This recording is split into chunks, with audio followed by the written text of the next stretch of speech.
Hey guys, it's Ishani, aka Total Makeup Junkie 101, and happy December. Can't believe I'm actually saying that right now. This year has flown by. 2019 is almost upon us. How insane is that? Anyways, haven't done a favorites video in a while, so I figured I would sit down and show you guys my November beauty favorites. I mean, it's mainly beauty favorites, but towards the end we have some random things. I even have a flop to share. It's a mix of new products, some old products, some standbys, some drugstore, some high-end. It's a good mix we got here. So let's go ahead and jump right into it. Okay, this first product is a little pot of magic.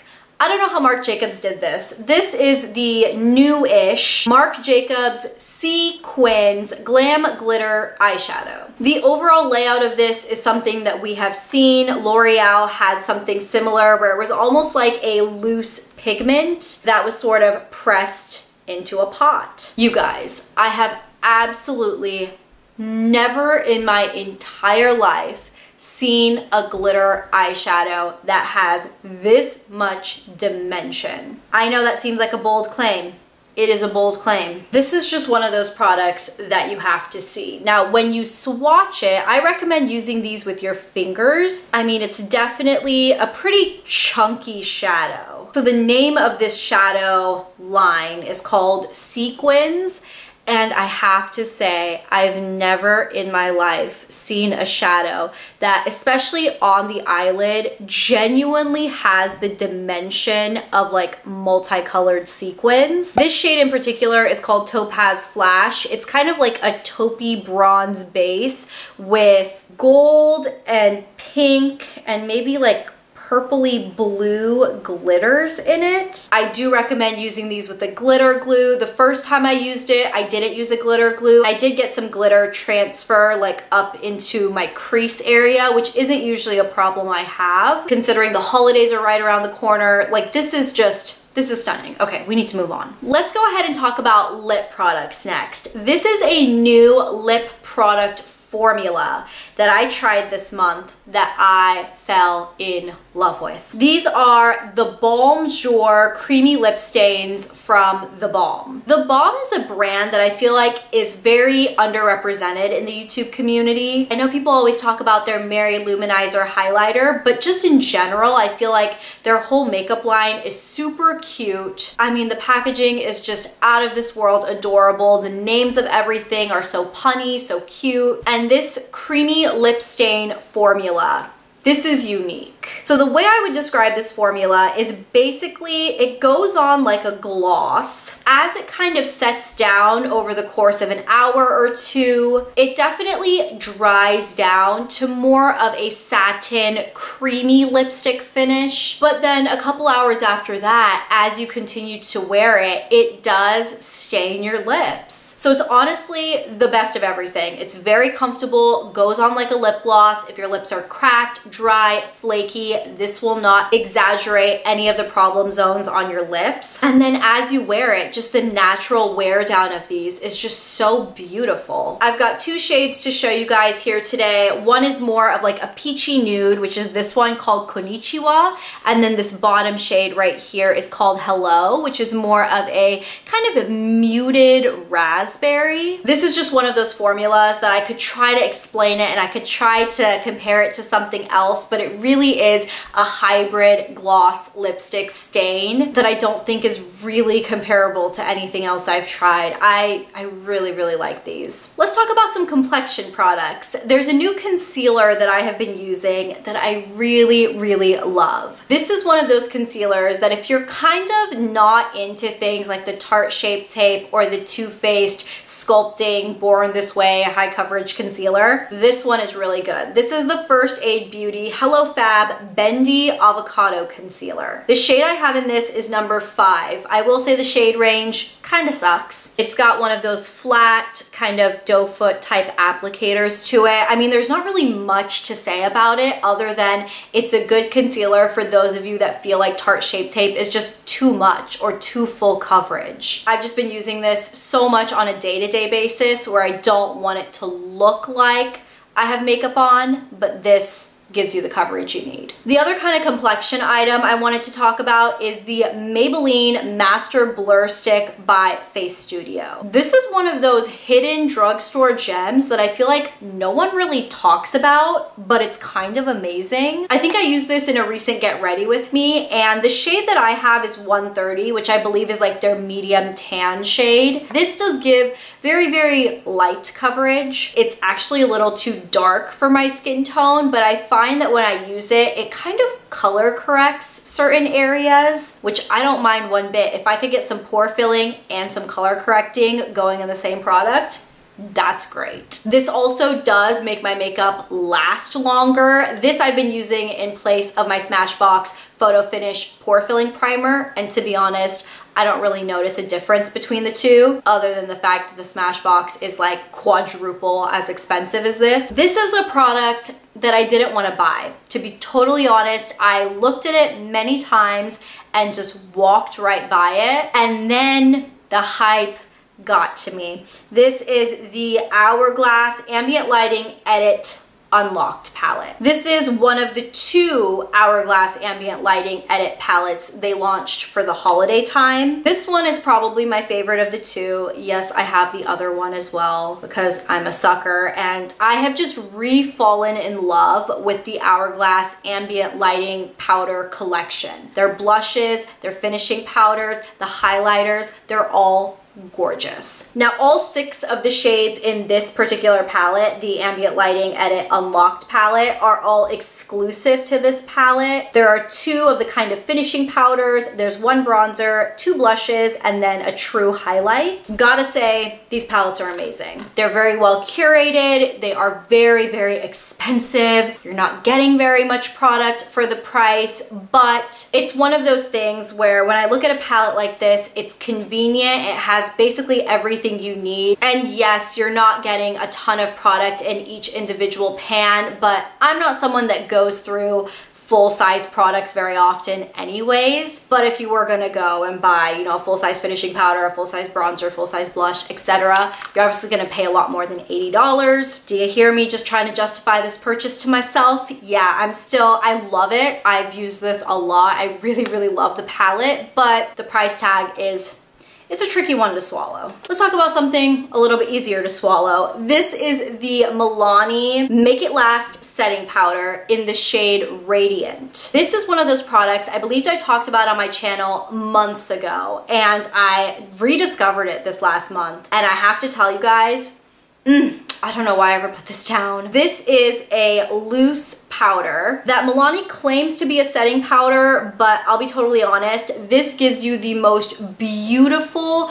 truly wet sheen on the skin. I use this as a highlighter. I use it just on the tops of my cheekbones, down my nose, Cupid's bow, etc. And it genuinely makes your skin look wet without adding a ton of color. There's no glitter. There's no visible shimmer particles either. Stunning. So worth it. I mean, this is just so worth it. I wanted to mention some nail polish picks this month because I haven't talked about nail polish in a hot minute, and honestly, KL Polish has been releasing so many new collections lately. These are some of my favorites that I have worn over the past like 2 or 3 months. One of them I'm actually wearing right now. This is from her new Winter Rain collection. This is called Unfortunate Souls, which is a really, really beautiful purple taupey gray. In certain lights it looks like a true gray, but then in direct light it looks a lot more purple. It's stunning. These other 3 picks I have are from the Zodiac collection. This shade, oh my goodness. You guys, Gemini is the most beautiful kind of milky baby yellow. This is stunning. I also really, really, really love Cancer. I would describe this as a medium, kind of like a concrete gray. It's like a gray with a little bit of blue. Very unique to my collection. And then Scorpio, you guys. So in the bottle, I feel like this shade looks like meh. it looks fine, but on the nails, in direct lighting, it looks like this beautiful, almost like a red marble. Like it has this red, dark, metallic nature. And then if it's not in direct light, it looks basically black. So it kind of has this black, red, sort of duochrome, but I don't know, it's stunning. You guys know I've been a big fan of KL Polish for years now. I've talked about them so much, even long before I became a KL Polish affiliate, which I am an affiliate. I do have an affiliate code. If you use the code Ishani on the KL Polish website, you get 10% off your order. You absolutely don't have to use it if you don't feel comfortable, but I have to say, KL Polish is basically exclusively the nail polish brand that I've been using for a couple months. I mean, I pull in the occasional OPI or SC color if it's something that I know I love and I want to bring out for the season, but in terms of experimenting with new colors and seeing new shades on my nails, KL Polish is where it's at. Let's talk about a couple of random favorites before we talk about the one flop I have. The first random favorite is something that I am wearing on my feet right now. I feel like you guys need these in your life. If you're looking for a new pair of house slippers, I know. I have absolutely never been the person to buy bougie house slippers, but I was walking through Nordstrom and I saw these. And obviously the thing that got me was the fact that they are glitter. Yes. Now, let me just tell you, I love glitter, but I also kind of hate it. It's the love-hate thing that we have going on. Love the way it looks, hate the cleanup. So I saw these on display at my local Nordstrom, and the first thing I did was grab the display and just started rubbing my hand against it. Because I was like, if this is just gonna shed glitter everywhere, I don't want it in my house, I don't want it in my life. I literally sat there and rubbed it for like 10 seconds and nothing came off on my fingers. I am pretty confident in saying that the glitter on this doesn't shed. I've worn these for about 2 weeks now around my house every single day. Haven't noticed any specks of glitter anywhere. These come in a couple different colors. I have the gold, there's a baby pink, there's a black, there's a silver as well, but the gold was just speaking to me. It's going back on my foot because I love it so freaking much. Speaking of cozy and Black Friday, I just want to mention my next favorite, which is honestly a whole brand, and that will be Barefoot Dreams. If you guys haven't heard of Barefoot Dreams yet, they basically make the best cozy blankets, socks, cardigans, sweaters. It's the go-to brand if you're looking for something cozy. Specifically, their cozy chic fabric. Now that's what this particular blanket is made of. I also have some socks made in the cozy chic fabric. Yes, I have a cardigan also made in the cozy chic fabric. Oh wait, I have a second cardigan. I also have a robe in my closet. I loved my first leopard blanket so much that I actually bought another one during Black Friday. I have a problem, you guys. I have a real problem. I was introduced to Barefoot Dreams on YouTube. I believe it was actually Makeup by Tiffany D who introduced me to the brand. The first thing I bought was this blanket.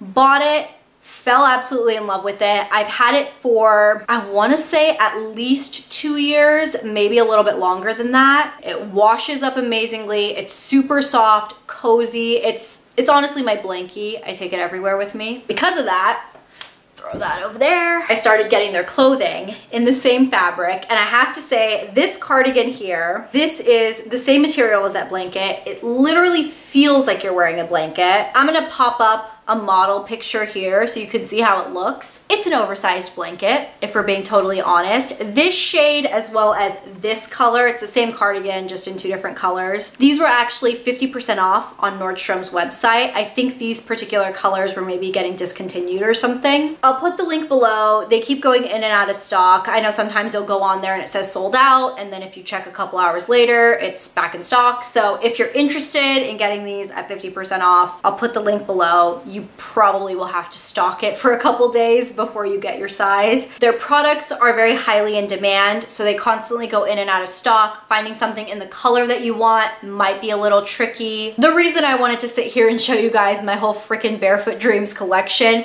is because this is the perfect time to put one of these on your Christmas wish list. If you're looking for a gift for a family member or a really good friend, this is something I highly recommend. If you haven't tried Barefoot Dreams, you must do so. Okay, and then the final thing I want to mention, which is my product flop. I'm actually really sad to call this a flop. It's an old product that I pulled out of my collection just to see if I loved it as much as I did when I first got it. And I gotta say, wasn't a fan. These are the Melt eyeshadow stacks. Now I'm specifically talking about this one. I have quite a few Melt eyeshadow stacks. I believe this is called the Rust stack. It's the one that has 5 different shades. You have kind of a creamy buttercream, this really pretty light peach, a kind of medium mustard yellow, a medium dark orangey brown, and then a really dark chocolate brown. All 5 of these shades are matte. I recently went to an event where I wanted to do a really dark brown smoky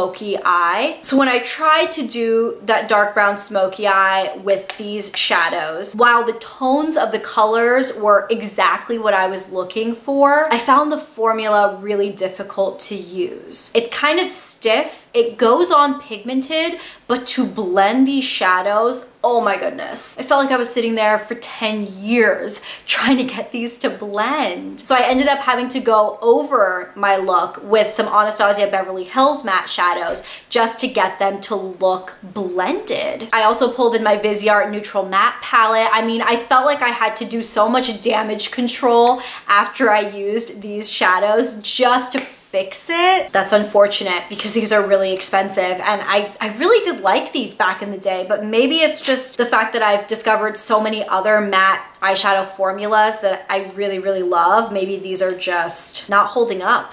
They're honestly just not holding up. Alrighty guys, there we have it. That is my November 2018 faves and flops. Thank you guys so much for watching. Please don't forget to subscribe to my channel. I really appreciate all of your guys' love and support. And I will talk to you guys in my next video on Thursday. I'll see you then. Bye.